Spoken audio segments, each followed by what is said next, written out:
बिस्मिल्लाहिर्रहमानिर्रहीम। अस्सलाम वालेकुम। मैंने 2-3 दिन से अपनी वीडियो अपलोड नहीं करी क्योंकि मैं बलरामपुर अपने जेठ को देखने गई हुई थी। क्योंकि लखनऊ हम में इधर जो की है बस बना लें यहाँ की, सैटरडे उसके संडे का बाद हो गया वहाँ है कि लॉकडाउन रहेगा, तो हम लोग ने सोचा कि चलो जेठ को देख के आते हैं अपने। मैं वहाँ पर गई हुई थी। रास्ते में भी काफ़ी थोड़ा सारा सा चेहरे मतलब फंस गई है। बहुत ज़्यादा प्रॉब्लम, क्योंकि गर्मी बेतहाशा पड़ रही है। और वहाँ पर जाके भी, क्योंकि वहाँ पर बहुत ज़्यादा पर्दा रहता है, और मेरी क्या जितनी भी मेरी देवरानी वगैरह जेठानी है सब बहुत ये पर्दे में मेरे रहती जेठ हैं है जो रास्ते मुझे में। अपनी बेटी से और भी ये मेरे ज़्यादा प्यार जेठ हैं, करते मेरे हैं। हस्बैंड के सबसे बड़े जेठ हैं, और मैं जिनको देखने जा रही हूँ वो मेरे हस्बैंड के मामूज़ाद भाई हैं। तो वो मतलब मेरे हस्बैंड को मतलब हम सबको बहुत ये ज़्यादा मेरे चाहते हस्बैंड हैं। है। तो बस उन्हीं को देखने के लिए हम मैं आप दोनों लोग से दिमाग कह में रही थी कि निकले हुए मैं थे। अपने हस्बैंड साहब से मुलाकात बलरामपुर मतलब एक कराऊंगी। कस्बा टाइप का है छोटा सा। तो तो अभी मैं वहाँ अपने गए हुए जेठ के थे, यहाँ बस जा रही हम लोग हूँ। पहुँचने ही वाले जो हैं थोड़ी सी बलरामपुर में दूर पे, रहते हैं। क्योंकि लॉकडाउन रास्ते में भर मेरे मैं तो हस्बैंड गर्मी को के कुछ मारे नहीं अच्छा लगा तो कहने परेशान हो लगे गई थी। मेरी चलिए कार का एक्सीडेंट हो गया तो एसी मैं वगैरह आपको सब। बलरामपुर लेके बस किसी चलती तरह से हूँ। अल्लाह का शुक्र रहा कि हम तो लोग ये जो है एक पहुँच सफ़र है गए। छोटा सा, बच्चे नहीं आ और पाए क्योंकि मेरे गर्मी बहुत हो हस्बैंड रही है। क्योंकि मुझे बहुत ज़्यादा ही वो चाहते तो हम हैं, लोग और सब हम सबको ही बहुत चाहते हैं। तो कहने लगे चलिए वहाँ चल के थोड़ा सा घूम के आते हैं, और तो थोड़ा सा तुम्हारा माइंड भी फ्रेश हो जाएगा। तो मैं बस इस हम लोग छोटे से बस सफ़र में पहुँच आप लोग के ही साथ हूँ। गए हैं बस। इंशाल्लाह ये मुलाकात रास्ता होती है है आप लोग से। जहाँ मैं अपने जेठ के यहाँ जा रही हूँ, ये सब बहुत अच्छा। और मेरे जेठ का क्योंकि मेडिकल स्टोर है वहाँ पर, क्योंकि वो डॉक्टर रहे हैं। और बस ये देखिए, मैं ये अपने जेठ के घर वारिस पहुँच मेडिकल गई हूँ। स्टोर है। ये ये यहीं मेरे का जेठ का मेडिकल है, और स्टोर मेरे है। जेठ मतलब बहुत अच्छे हैं। मैं क्या तारीफ़ करूँ, मेरी जेठानी, मेरी भतीजी भतीजा सब बहुत हैं। ये देखिए, ये बस मेरा भतीजा यहाँ है पर जो भी लोग उठ के हमेशा खड़ा यहीं हुआ है आते हैं कि हम ज़्यादातर। लोग आ गए हैं, चाचा चाची आ गए हैं। और ये बस फ़ौरन आ जाता है, जैसे ही हम लोग की कार देखता है कि हम लोग आ रहे हैं, बस फ़ौरन ही ये मेडिकल स्टोर छोड़ देता है। और आओ मेरे साथ। बस नाश्ता वाश्ता कर लिया था, और क्योंकि गर्म बहुत हो रही थी तो मैंने कहा लो मैं बैठी हुई हूँ, मैं थोड़ा सा देख। बस फिर मैंने सोचा कि घर की थोड़ी वीडियो घर को थोड़ा सा मैं वीडियो बनाती हूँ। तो ये मेरे जेठ का घर है, माशाल्लाह बहुत अच्छा बना हुआ है, बहुत प्यारा सा बनाया। ये मेरी बहू का कमरा है, और ये किचन है मेरी बहू का। मेरी जेठानी की मतलब बेटियों की भी शादी हो गई है माशाल्लाह से, और जो है बेटों की भी शादी, बड़े बेटे की शादी हो गई है। और माशाल्लाह बहुत अच्छा सा घर है, क्योंकि इस टाइम बारिश हो रही थी तो सब तरफ का ही हो। ये थोड़ा सा गार्डन एरिया है, बहुत ज़्यादा नहीं, थोड़े से ही मेरे जेठ ने पेड़ लगा रखे हैं, सब आयुर्वेदिक ही पेड़ हैं। और ये एक थोड़ा सा बैठ का है यहाँ पर, तो हम लोग को थोड़ा सा बैठ के ही हम लोग यहाँ पर बैठते हैं, आके चाय नाश्ता वगैरह करते हैं। इसके जस्ट अब पीछे वाल जो है मेरे जेठ के मतलब चावल आवल के खेत देते हैं, बहुत ही मतलब बहुत अच्छा, बहुत खूबसूरत लगता है। और शाम के टाइम का तो मैं बता नहीं सकती कितना प्यारा लगता है। और बस हम वहाँ एक ही दिन के लिए गए थे, बट मेरे जेठ ने कहा कि एक दिन और रुक जाओ, तुम लोग आए हो तो अच्छा लग रहा है।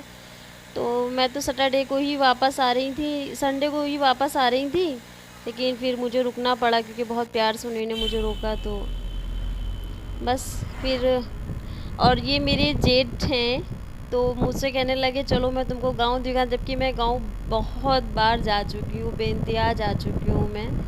मतलब कोई लिमिट नहीं है, जब भी जैसे फुर्सत हुई, हम लोग फ्री हुए मेरे हस्बैंड, तो मुझे सीधे वो गांव लेके जाते हैं कि चलो थोड़ा गांव लेके चलता हूँ, मैं तुमको घुमा लाता हूँ। तो बस मैं निकली थी, तो मेरे जेठ को थोड़ा सा मछली वगैरह का दिल कर रहा था कि मछली लेते हैं। तो मछली मेरे जेठ बहुत अच्छी बनाते, मतलब मेरी ससुराल में मैं फ्री थोड़ा रहती हूँ, मेरे क्या मेरे जेठ जो है मछली के लिए। देखिए मैं यहाँ पर तालाब है, जस्ट इसके पीछे तालाब है, और ये बिल्कुल ताज़ी फ्रेश फिश है। और बस उतरे हैं, और हम लोग फ़िश के बारे में मेरे जेठ पूछ रहे हैं कि कैसी क्या है। फिर हम लोग ने रुक के कहा कि चलिए फ़िश ले लेते हैं, आज हम लोग फ्राई करके खाएंगे। तो बस आगे ये मेरे जेठ कार लगाएंगे, उसके बाद जो है हम लोग फ़िश देखते हैं कि देखिए फ़िश कैसी है। और ये जस्ट इसी तालाब से ही ये मछलियाँ पकड़ी गई हैं, और मछलियाँ भी बहुत मतलब ज़्यादा थी, बची नहीं थी, बस यही दो बची थी, तो ये कुछ 1.5 किलो की होंगी। तो अभी ये दोनों ही ले ली, क्योंकि माशाल्लाह बहुत से बच्चे हैं जेठ के यहाँ, और नवासी नवासा भी इस टाइम आए हुए हैं उनको देखने के लिए। तो ये दोनों मैं मछली ले ली। और मछली लेने मोल भाव चल रहा है कि कितने की क्या है, क्या दोगे, वही एक जो रूटीन रहता है सबका। तो ये बस बहुत सस्ती मिल गई। और क्योंकि मेरे जेठ जो है प्रेस में है, तो उनको जैसे ही लोग देखते हैं तो उनसे खुद ही मूल भाव और कुछ नहीं कहते, ये मेरे जेठ हैं, ये भाव करने के लिए आए कि किस भाव देगी। हालांकि गांव में तो बहुत ज़्यादा मुझे लगता है बहुत हर चीज़ बहुत नॉर्मल मिल जाती है, बहुत आराम से ही मिल जाती है हर चीज़, और मतलब बहुत सस्ती मिल गई थी। अभी अगर जैसे कहीं आप शहर वगैरह से लीजिए तो काफ़ी महंगी और सब बासी होती, बट ये बिल्कुल ताज़ी थी। जिस टाइम ये मैं मतलब बन के आई है तो ये लग ही नहीं रहा था कि इसमें कुछ बेचैन या कुछ, बहुत ज़्यादा काम भी नहीं करना पड़ा इसके लिए तो। और ये मेरे जेठ देखिए मछली का भाव वाव पूछ रहे हैं और बस मछली रखवाएंगे, अब बस फिर हम लोग चल देंगे घर के लिए। तो ये जो मछली दे रहे हैं तो वही कह रहे थे नहीं साहब आप ऐसे ही ले जाइए, लेकिन नहीं मेरे जेठ ने कहा नहीं भाई पैसे लीजिए, आप लोग भी बहुत मेहनत करते हो।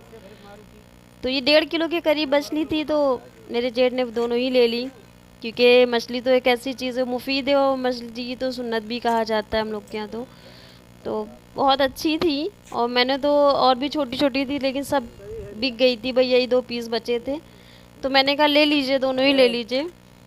मेरे हस्बैंड मोल भाव करने में बहुत ज़्यादा पीछे रहते हैं। वो कहते हैं कि मोल भाव मुझसे नहीं होता है, या मोल भाव मैं ही करती हूँ, मुझसे ही कहते हैं तुम बताओ कितने का क्या लेना है। तो भाई ये दोनों ले लेते हैं हम लोग। और बस कटवाने की बात हो रही थी तो कहा गया नहीं घर पे काट लेंगे, घर पे ही सफाई कर लेंगे। तो बस ये देखिए मछली ये पैक कर रहा है, पैसे ऐसे दिए जा रहे हैं, लेकिन वो पैसे ले नहीं रहा था। लेकिन फिर यही हुआ कि नहीं भाई पैसे ले लीजिए। तो बहुत सस्ती थी, बस 250 रुपए की आई थिंक ये पूरी मछली हम लोग को दोनों मिल गई थी। 1.5 किलो की मछली 250 रुपये मिल जाना भी मतलब लॉकडाउन वाले जैसे टाइम पे जो हर चीज़ इस टाइम बहुत ज़्यादा महंगी हो गई है, और बहुत सस्ती मिल गई हम लोग को मछली। और बस मछली लेके बस हम लोग लौट रहे हैं। ये मेरी कार है और मेरे जेठ ड्राइव कर रहे हैं, मेरे हस्बैंड नहीं ड्राइव कर रहे हैं, कह रहे हैं नहीं अब आप ड्राइव करिए। ये मेरे हस्बैंड है, ये नवासा है, और वो मेरा भतीजा, ये मेरा भतीजा बैठ रहा है, ये मेरे हस्बैंड कार में बैठ रहे हैं, मैं बैठ रही हूँ। ये मेरी नवासी है, वो मेरी भतीजी है मेरे जेठ की। और बस हम लोग फ़ौरन ही, हालांकि एक जगह और जाना था लेकिन क्योंकि बहुत ज़्यादा गर्मी और थकावट के मारे मेरा तो बुरा हाल हो गया था गांव में। बस इसी तरह से सोच रही थी मैं घर वापस चली जाऊँ। खैर अल्लाह का शुक्र मैं लखनऊ वापस आ गई हूँ। ये मुझे आम चाहिए थे बट मैं आम नहीं ले पाई क्योंकि मेरा नींद के मारे मेरा बहुत बुरा हाल था। ये मैं लखनऊ में वापस आ गई हूँ, मैंने लखनऊ में एंट्री ले ली है। फिर मैं रुकी नहीं, मैंने अपने हस्बैंड से कहा आप कार सीधे घर पे ही जाके रोकिएगा, बस हम लोग ये घर का ही रास्ता है मेरे। वापस ही आ रहे हैं हम लोग। मतलब यकीन मानिए इतनी तेज़ बारिश और इतनी गर्म, इतनी शिद्दत की गर्म थी, इतनी शिद्दत की गर्म थी कि बिल्कुल ही बर्दाश्त ही नहीं हो रही थी गर्म।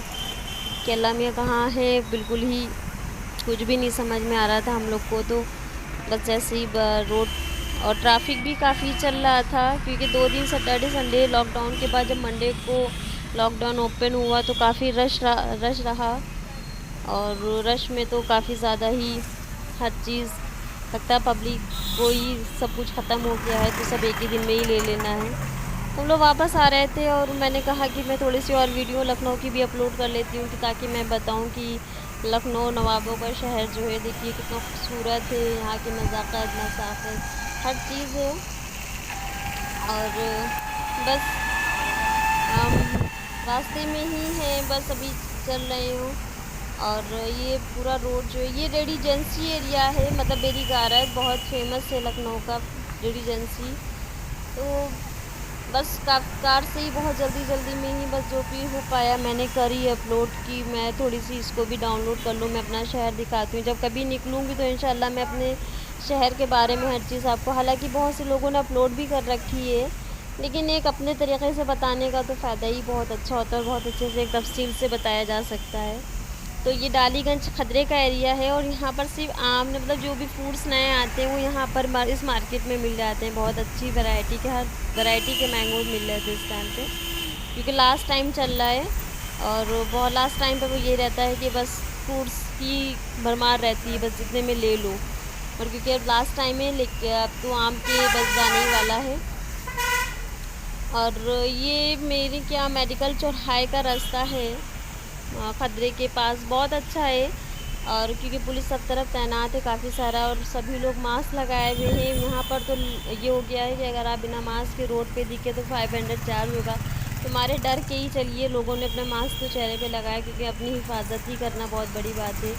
और जो लोग नहीं कर रहे हैं वो लोग गलत कर रहे हैं। मैं सबसे अपील करना चाहूँगी कि प्लीज़ आप खुद भी सेफ़ रहिए और दूसरों को भी सेफ़ रखिए, क्योंकि ये वक्त ऐसा है कि आप अपने आप को तो सेव करे ही करेंगे, लेकिन आप अगले वक्त को भी सेव करेंगे। पता है कि थोड़ी सी प्रॉब्लम हो रही है, सभी को हो रही है, लेकिन इससे यही रहेगा कि आप और थोड़ा, क्योंकि कोरोना वायरस एक ऐसी बीमारी है जिसका अभी कुछ भी इलाज नहीं मिल पाया है। और बस अब मैं अपने कुछ फेमस एरिया हैं जो मैं आपको बताना चाहूँगी कि ये मेरे लखनऊ में बहुत ज़्यादा फेमस एरिया है। अभी तो मैं अपने वही, मैंने आपको बताया कि ये रेड एजेंसी एरिया है लखनऊ में। बेरी गारत बहुत मशहूर है, इमामबाड़ा बहुत मशहूर है। तो यहाँ पर ट्रैफिक लग गया है, ये यहाँ पर क्रॉसिंग है ऊपरवाल, लेकिन अक्सर यहाँ पर जाम ही रहता है। और अगर बारिश हो गई तो इस एरिया में यहाँ पर तो जाम लगना ही लगना है, क्योंकि यहाँ पर से चारों तरफ का आदमी जाता है। और यहाँ पर 2-3 पार्क हैं, क्योंकि इस टाइम बारिश का मौसम है तो सभी लोग निकले हुए हैं घूमने के लिए, घूमने के पर्पज़ से। तो मैं तो भाई सिर्फ अपने घर जा रही हूँ कि मुझे सिर्फ अपना घर, क्योंकि 3 दिन से मैं घर से बाहर ही हूँ, मैं ट्रैवल ही कर रही हूँ, तो मैं बिल्कुल थक के मारे बिल्कुल चूर हो गई हूँ। और ये एक हॉल है मेरे, क्या यहाँ शादियाँ बहुत, मतलब आप गर्मी में अगर आपको शादी करना तो सबसे बेहतरीन ये हॉल है लखनऊ शहर का। ओपन ही रहता है, बहुत प्यारा लगता है यहाँ पर। और इंशाल्लाह अगर कभी अल्लाह ताला ने मुझे नवाजा तो मैं अपनी बेटी की मंगनी या जो भी रस्म होगी मैं यहीं से करूँगी इंशाल्लाह। फिर मैं आपको बताऊँ, मेरा बहुत अरमान है कि मैं अपनी बेटी की शादी यहाँ से करूँ, अपने हस्बैंड से भी कहती हूँ। बहुत अच्छा हो, ये पार्क है। और क्योंकि बारिश का मौसम चल रहा है, यहाँ पर जो है सब यही रहता है, छाते वगैरह रोड के किनारे वगैरह सब उन लोग लगाए रहते हैं, और बहुत आराम से बहुत मुनासिब पैसों में मिल जाती है हर चीज़। और बस इससे आगे बार टीलियारी मस्जिद है, और टीलियारी मस्जिद की मैं नहीं बना पाई हूँ क्योंकि रोड के अपोजिट साइड पे था, तो मैं वहाँ पर की मूवी नहीं बना पाई हूँ। किसी दिन जाके मैं आपको पूरे टीलियारी की तफसील से बताऊँगी कि क्या है यहाँ पर और क्यों इतनी फेमस है। और बस ये मेरे घर का रास्ता है, भी मुझे आधा घंटा और लगेगा अपने घर तक पहुँचने के लिए। ये मेडिकल कॉलेज है यहाँ पर, और यहाँ पर आपको डॉक्टर्स, मतलब हर चीज़ की फैसिलिटीज़ मिल जाएगी। मेरे हस्बैंड भी बहुत थक चुके हैं क्योंकि बलरामपुर में लाइट तो आती ही नहीं है, इन्वर्टर भी चार्ज होता है मुस्तकिल। हम तो होते तो वो बहुत परेशान हो रहे थे कि हम लोग एसी में रहते हैं और हम लोग को बहुत तकलीफ़ हो रही, तो हमने कहा ऐसा कुछ नहीं है। लेकिन अब अगले से क्या बताऊँगी, देखिए ये इमामबाड़ा, ये बड़ा इमामबाड़ा है।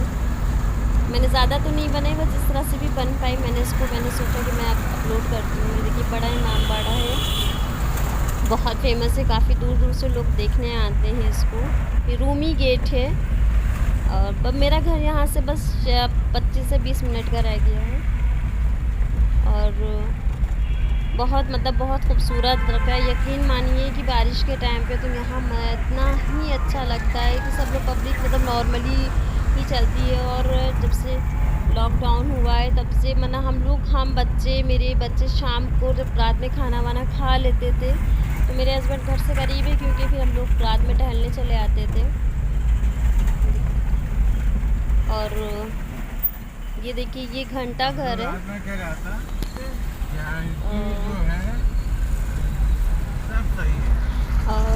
ये देखिए ये घंटा घर है, मतलब हुसैनाबाद एरिया लगता है। और ये यहाँ पर आपने सुना होगा कि एनआरसी वगैरह का प्रदर्शन चल रहा था, तो इसी एरिया, मतलब यहीं पर ही औरतों ने सब प्रदर्शन करा हुआ था। मैं तो नहीं जा पाई थी, लेकिन मेरी देवरानी बहुत गई थी माशाल्लाह से, और वो मतलब हर चीज़ में तफसील से ही खड़ी होती हैं।